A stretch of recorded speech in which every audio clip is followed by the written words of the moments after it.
नोटबंदीच्या एका महिन्यात साई चरणी 17,43,00,000 दान दानपेटीमध्ये पडलेलं आहे। 10 कोटी रुपये दानपेटीमध्ये आहेत। ऑनलाईन देणगी ही 97,17,000 इतकी आहे, तर देणगी काउंटरवर 1,65,00,000 रुपये देण्यात आलेले आहेत।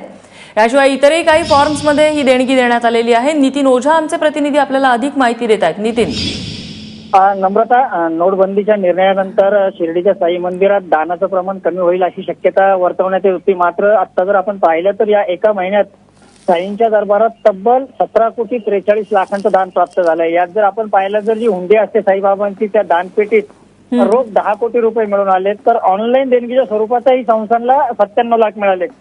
दुसरीकडे ज्या पद्धतीनं डेबिट आणि क्रेडिट कार्डच्या माध्यमातून आता कॅशलेस व्यवहार सुरू झालेत, तसं जर पाहिलं तर याद्वारे सुद्धा संस्थांना तब्बल 1,20,00,000 दान मिळालंय।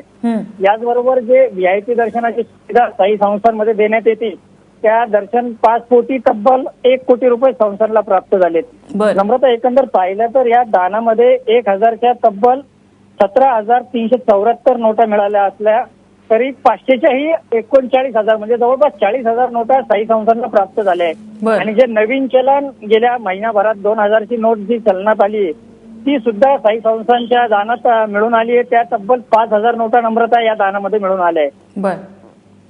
नितीन, धन्यवाद तुम्ही दिलेल्या माहितीबद्दल। त्यामुळे कुठेतरी या सगळ्याचा परिणाम हा साई शिर्डीला जे दानपेटीमध्ये किंवा इतर सर्व मार्गाने जे दान दिलं जातं त्यावरती होईल असं वर्तवलं जात होतं। मात्र ही आकडेवारी पाहता तसं काहीच झालेलं नाही। नोटबंदीचा परिणाम इथे तरी दिसून येत नाहीये।